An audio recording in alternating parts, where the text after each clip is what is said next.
श्री अस्मदाचार्य पर्यंता वंदे श्री गुरु परंपरा।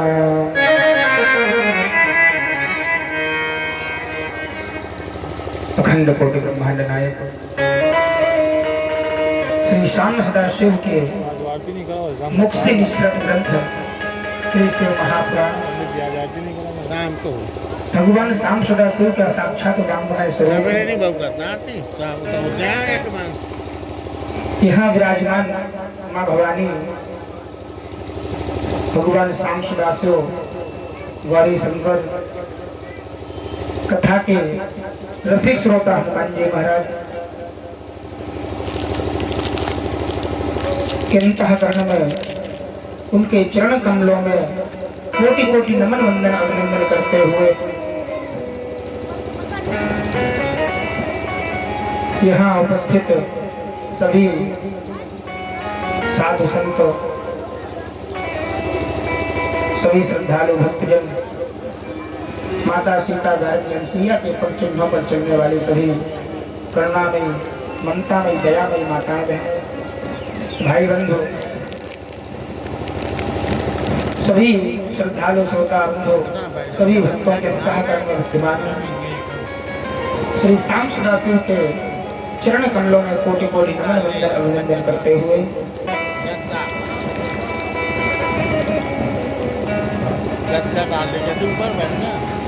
आज कथा के तृतीय दिवस में प्रवेश करेंगे। आइए गौरी शंकर भगवान के पंडाल में बैठकर के 2 बार भगवान का नाम संकीर्तन,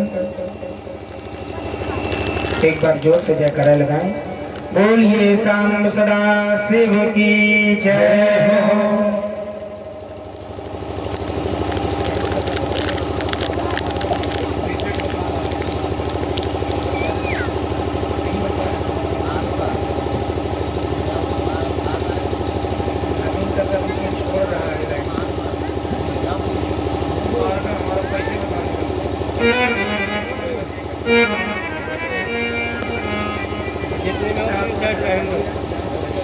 जितने में चलने लगा है उतने सेट रहेंगे, डिस्टर्ब नहीं करना।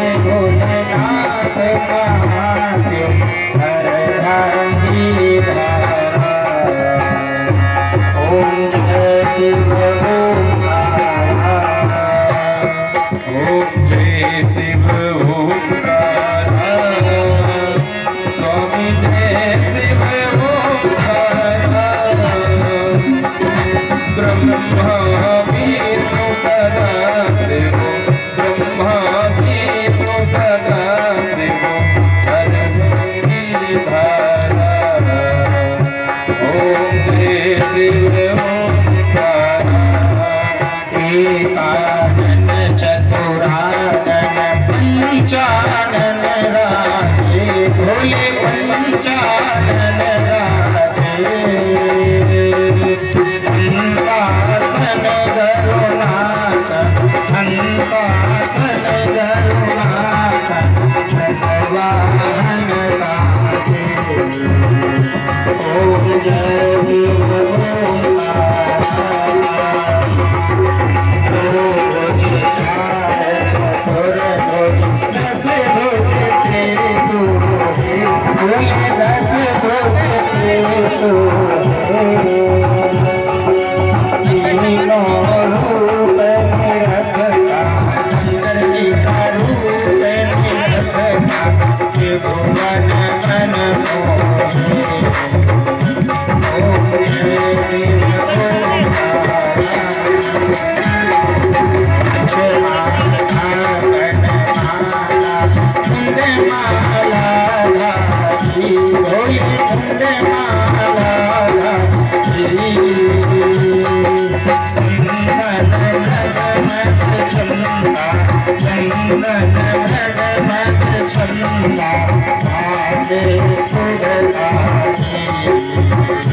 Oh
हम और आप श्री श्याम सुधा शिव के मुख से निस्तृत ग्रंथ श्री शिव महापुराण की पावन कथा को श्रवण कर रहे हैं।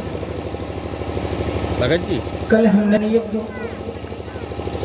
किस प्रकार होगा, कितने प्रकार का होगा, तो सूत जी महाराज ने सोनक आदि ऋषियों को यज्ञ के प्रकार बताए। अग्नि यज्ञ, देव यज्ञ, ब्रह्म यज्ञ, गुरु पूजा यज्ञ और ब्रह्म तर्क यज्ञ। ये किस प्रकार होता है?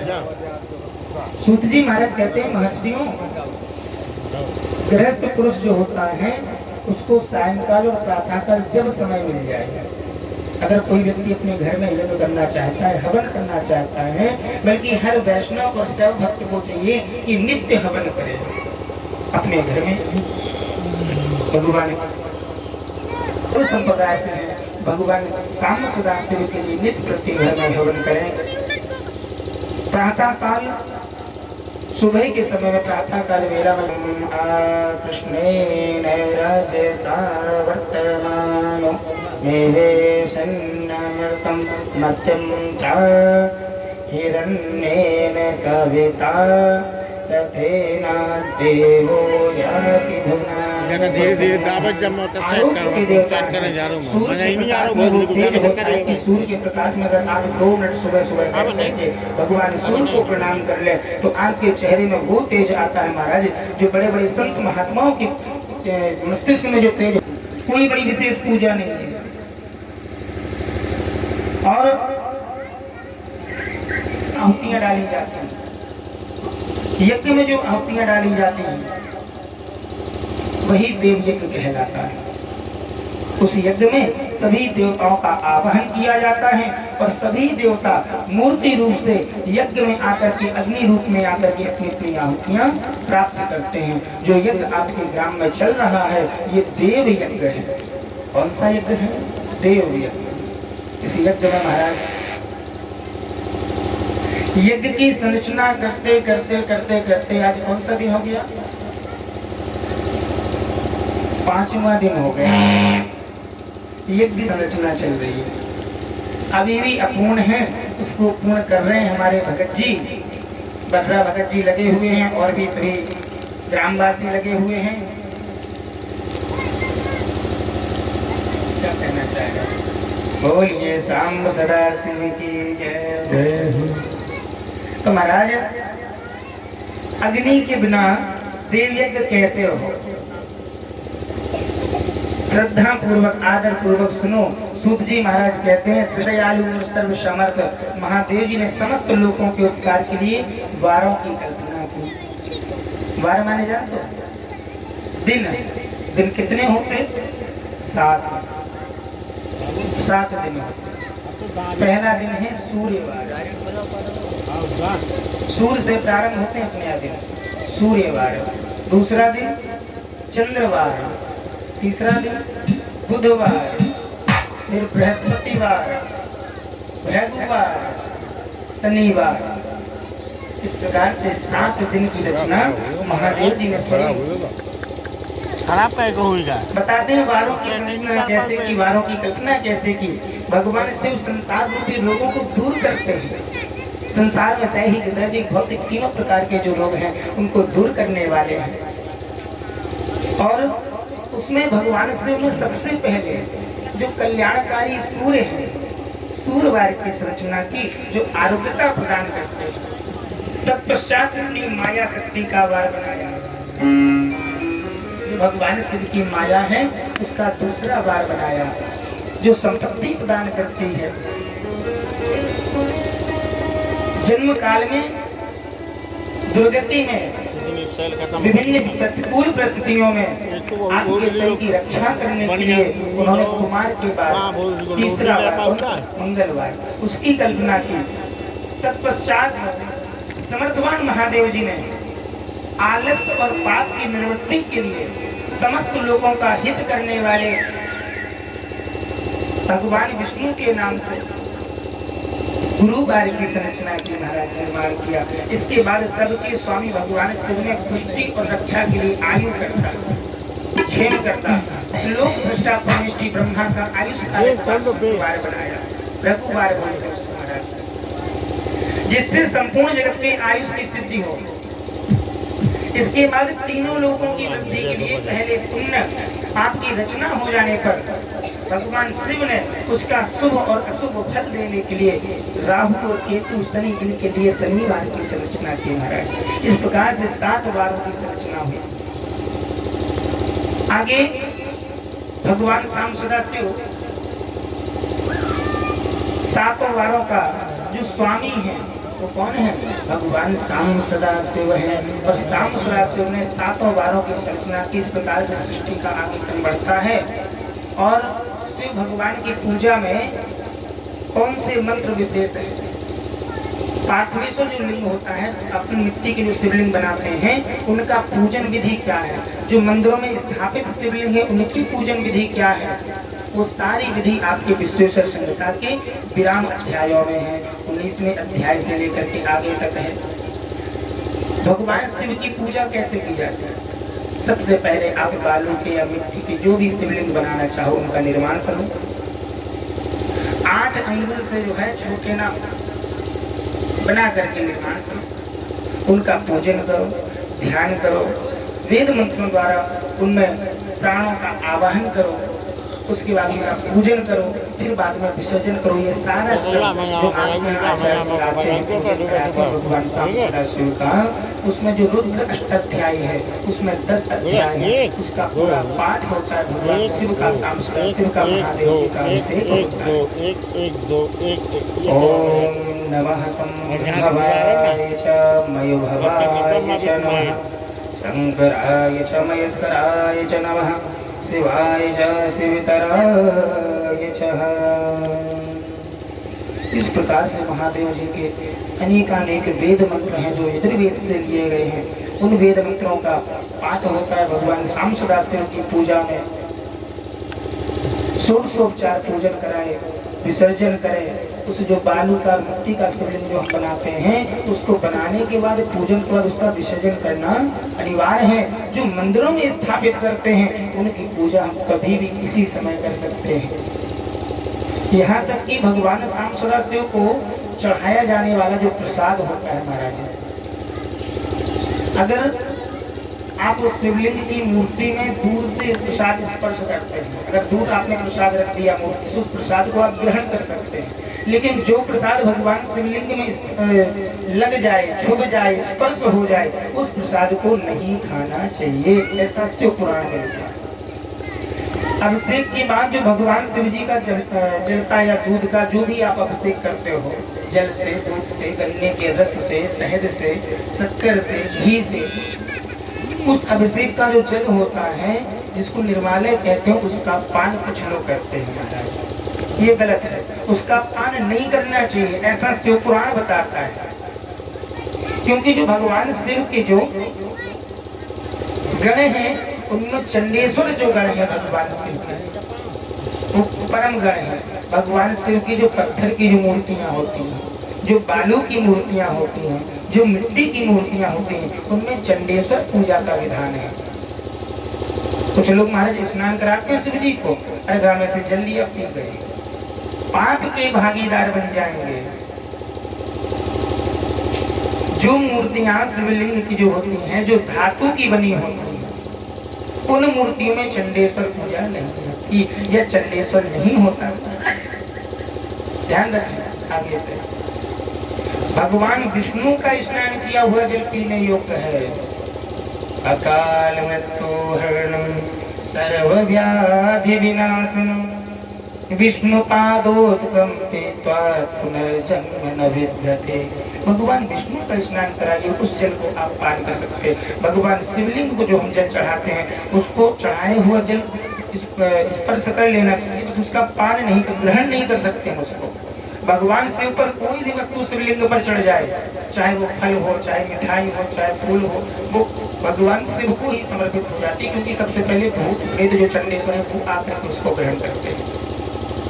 और महाराज भूतों का भाव इस भूतों जैसे नाचो है, पूजन करो, भगवान शिव पूजा से प्रसन्न होते हैं। हरो महेश्वर शंभो शूलपाणिं पिनाकधर शिवः पशुपतिश्चैव महादेव इति प्रमातः। सूत जी महाराज कहते हैं भगवान शिव का जो स्वरूप है उसका वर्णन करते हैं। बोले भगवान शिव की जो कांति है महाराज, वो चांदी की तरह है, गौर वर्ण है। और विष्णु महेश बनाना उनके सिर पर चंद्रमा है, चंद्रमा का मुकुट धारण करते हैं भगवान शिव। रत्नों के आभूषण भी उसके सामने फीके पड़ जाते हैं। जो रत्न होते हैं, रत्नों के आभूषण भी उस चंद्रमा के मुकुट के सामने फीके पड़ जाते हैं। और भगवान के हाथों में क्रमशः परशु, परसा, मृग मुद्रा, वरदान की जो मुद्रा है भगवान शिव की मृग मुद्रा, उस मुद्रा में सुशोभित होते हैं। हमेशा भगवान शिव प्रसन्न रहते हैं, कमल के आसन पर बैठे हैं और देवता लोग चारों ओर खड़े होकर के उनकी स्तुति करने लगते हैं। ओम वृदाहरण संघट प्रतिष्ठानेमेव च विष्णुपनं पूजनं चैव क्षमस्वेति विसर्जनम्। 5 मुख हैं, प्रत्येक मुखमंडल में 3-3 नेत्र हैं भगवान शिव के। इस प्रकार भगवान शिव का पूजन करते हैं। सूत जी महाराज वो कहते हैं महर्षियों, पार्थिव शिवलिंगों की पूजा कोटि कोटि, करोड़ों करोड़ों, एक तो नहीं करोड़ों करोड़ों यज्ञों का फल देने वाले हैं।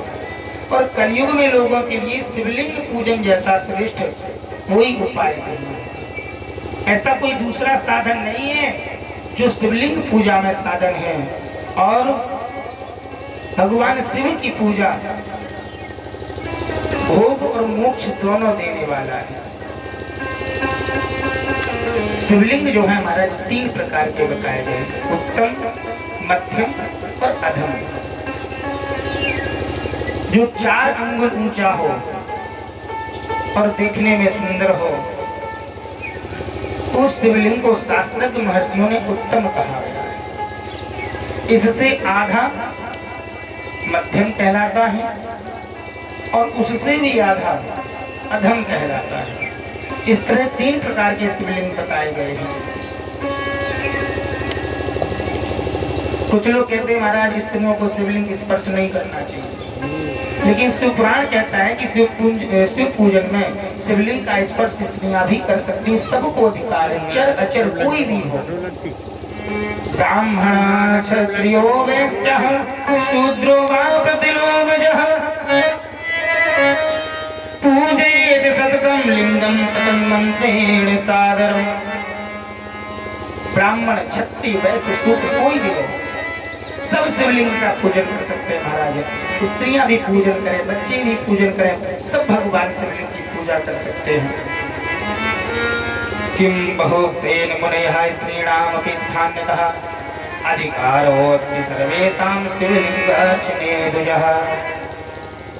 अधिकारो अस्ति, अधिकार है सर्वेषां, किसका? सभी का। शिवलिंग अर्चने द्विजः, कोई भी पूजन कर सकता है, चाहे वो कोई भी हो, ब्राह्मण हो, वो भी भगवान शिवलिंग के महादेव के मंदिर में जाकर के शिवलिंग का पूजन कर सकता है। क्षत्रिय हो, वो भी भगवान शिवलिंग का पूजन कर सकता है, शूद्र भी कर सकता है, वैश्य भी कर सकता है, सभी को अधिकार दे रखा। भगवान भोलेनाथ इतने भोले हैं।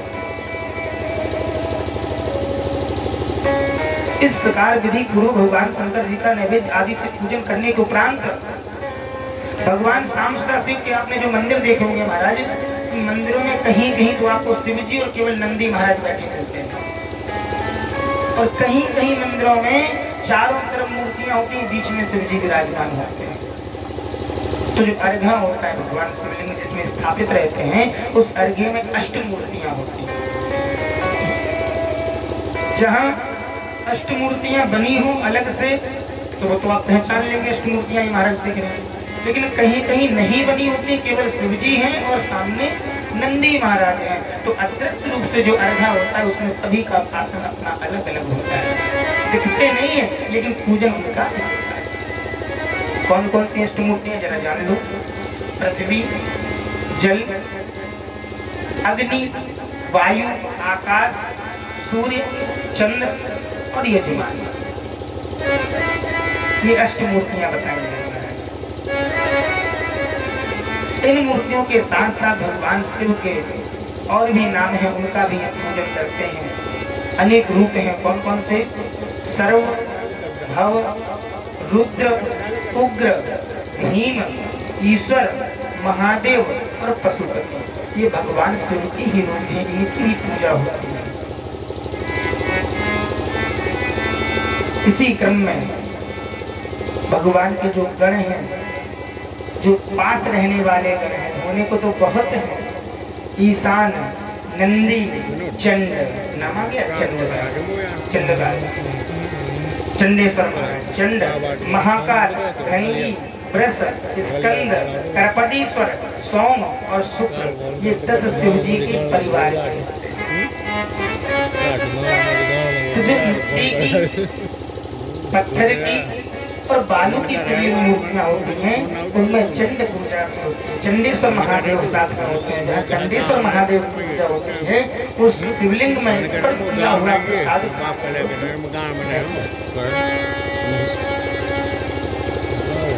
जो क्रमशः इंसान आदि 10 दिशाओं में पूजनीय है। जो भगवान शिव के 10 परिवार है ना, ये 10 दिशाओं में पूजनीय है। तत्पश्चात भगवान शिव के समक्ष वीरभद्र का पूजन, उनके पीछे कीर्ति मुख का पूजन, 11 रुद्रों का पूजन, गणेश जी महाराज का, कार्तिकेय महाराज का, कीर्ति मुख का पूजन, इन सब का पूजन करते हैं। यो वैदिक मनावृत्य कर्म स्मात्मथापि वा अन्यत समाचरेन् मर्त्यो न संकल्प फलं लभेत। शास्त्र कहता है महाराज, अन्यत समाचरण मृत्यु ना संकल्पम फलम लभेत। भगवान शिव की पूजा करें तो पहले हम संकल्प करें। ओम यजाग्रतो दूरमुदेत देवं तत्सुतदैवेति दूरंगम ज्योतिघाम ज्योतिरेकं तन्मे मनः शिव संकल्पमस्तु। कोई भी पूजन हो, प्रत्येक पूजन में हम पहले संकल्प बोलते हैं महाराज। शिव पुराण कहता है अन्य समाचरण मृत्यु न संकल्पम फलम लभेत। बिना संकल्प की हुई पूजा हमें फल नहीं देती। जैसे मान लो आपने कहीं कोई जमीन खरीदी, उस जमीन का आपने अगर रजिस्ट्रेशन नहीं कराया तो क्या वो जमीन आपकी हो जाएगी? गवर्नमेंट आएगी निकाल के फेंक देगी। तो ऐसे ही पूजन में पहले संकल्प होता है, पहले हम संकल्प करें तब हमारी पूजा वो हमें फलीभूत होने वाली है।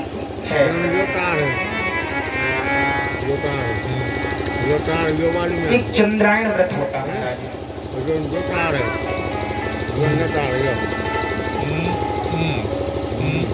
जो गणेश चतुर्थी होती है ना, संकष्टी गणेश चतुर्थी साल में एक बार आती है चंद्रायण व्रत। इसमें जो फल प्राप्त होता है लिखा गया है, भगवान शिव के नैवेद्य का भक्षण चंद्रायण व्रत के समान पुण्यजनक है। भगवान शिव का प्रसाद कैसा प्रसाद हो, ध्यान रखिए आगे से प्रसाद कैसे लगाए। जैसे कि जाके शिवलिंग के ऊपर ही चढ़ा दे, अलग से रख दे, फिर उस प्रसाद को हम पा सकते हैं। अगर ब्रह्म हत्या करने वाला पुरुष भी पवित्र होकर के भगवान शिव जी का स्नान किया और अभिषेक किया हुआ जल पान कर ले और अपने सिर पर धारण कर ले तो उसका सारा पाप शीघ्र ही नष्ट हो जाता है। परंतु जहाँ चंड का अधिकार हो या जहाँ चंड पूजा हो रही हो शिव जी के साथ मंदिर में उनके साथ, ये पता कैसे चलेगा? स्पष्ट करके बता दिया कि जहाँ मिट्टी के, पत्थर के और बालू के शिवलिंग हो वहाँ चंड पूजा होती है, चंड के स्वर्ग का वास होता है। तो उन शिवलिंग में स्पर्श किया हुआ जल, फूल, फल, मिठाई, प्रसाद, निर्वाण का जल इत्यादि नहीं खाना चाहिए। और जो धातुओं के शिवलिंग बने होते हैं या शिव जी की पूरी मूर्ति हो, साकार स्वरूप में हो, उस मंदिर का प्रसाद भगवान पर चढ़ा हुआ हम ग्रहण कर सकते हैं।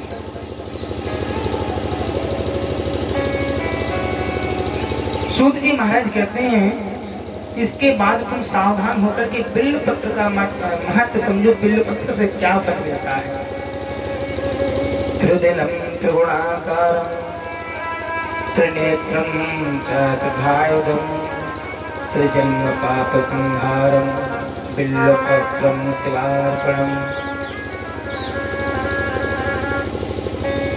बिल्व पत्र जो होता है उसमें महाराज 3 पत्तियां होती हैं। कितनी पत्तियां होती? 3 पत्तियां। भगवान शिव को हम बिल्व पत्र चढ़ाते हैं।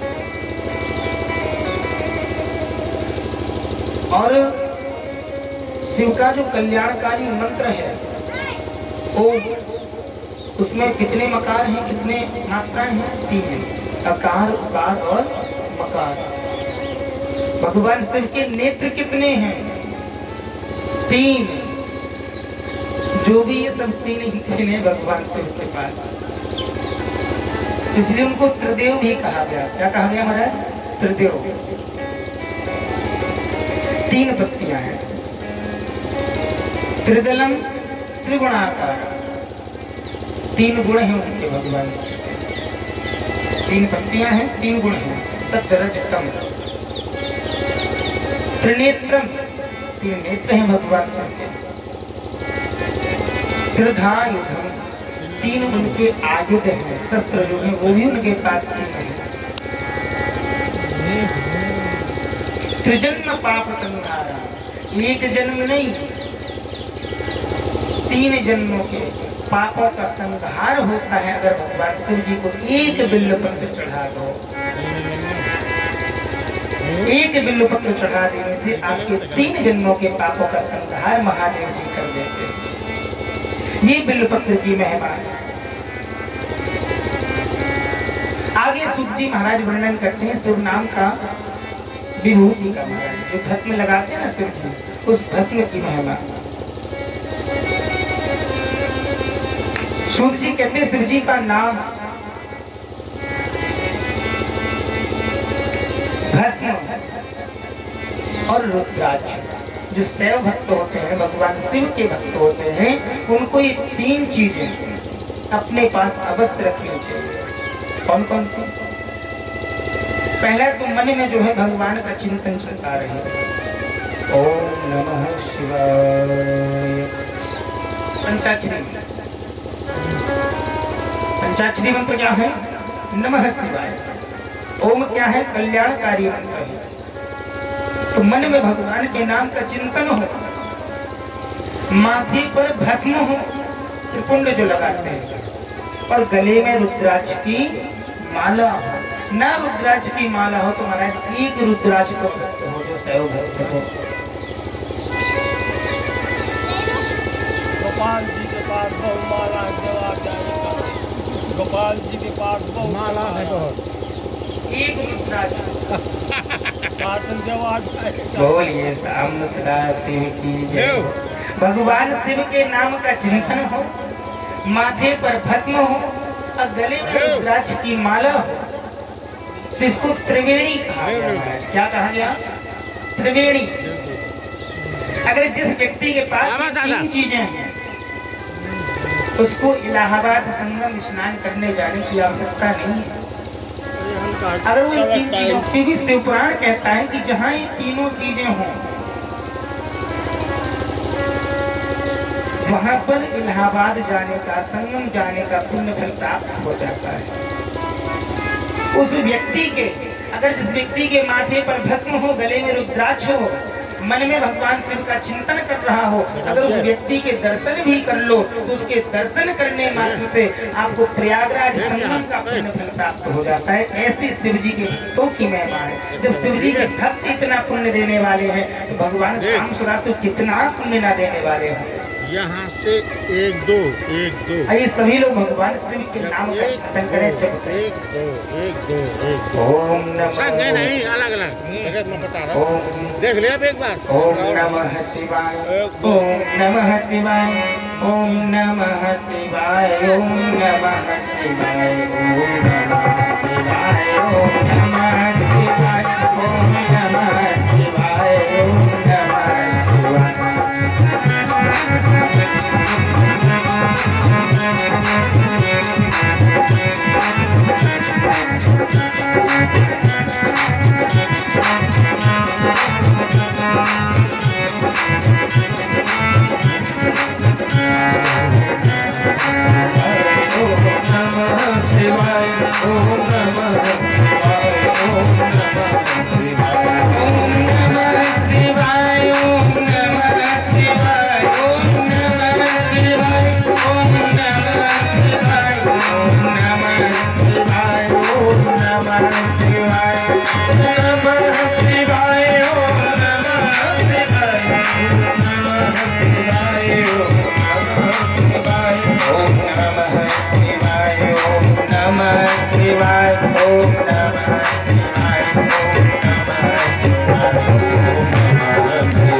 कौन कौन जाग रहा है? जो जागेगा वही को भगवान शिव का ये परम कल्याण वही मंत्र मिलेगा। जो जागत है सो पावत है, जो जागत है सो पावत है, जो सोवत है सो भोगत है। जो जागत है सो पावत है, जो सोवत है सो भोगत है। नमः शिवाय, ओम नमः शिवाय, ओम नमः शिवाय, ओम नमः शिवाय, ओम नमः शिवाय, ओम नमः शिवाय, ओम नमः शिवाय, ओम नमः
सांब सदा शिव की जय हो। हर हर हर महादेव। इस प्रकार से महाराज पंचाक्षरी मंत्र का जप बटन कौन माथे पर भस्म ठीक है और गले में रुद्राक्ष हो, ऐसे भक्त के दर्शन कर लेने से आपको प्रयागराज के संगम का गंगा स्नान का पुण्य फल प्राप्त हो जाएगा। आगे बताते हैं किस प्रकार रुद्राक्ष के भी भेद बताए गए महाराज। 14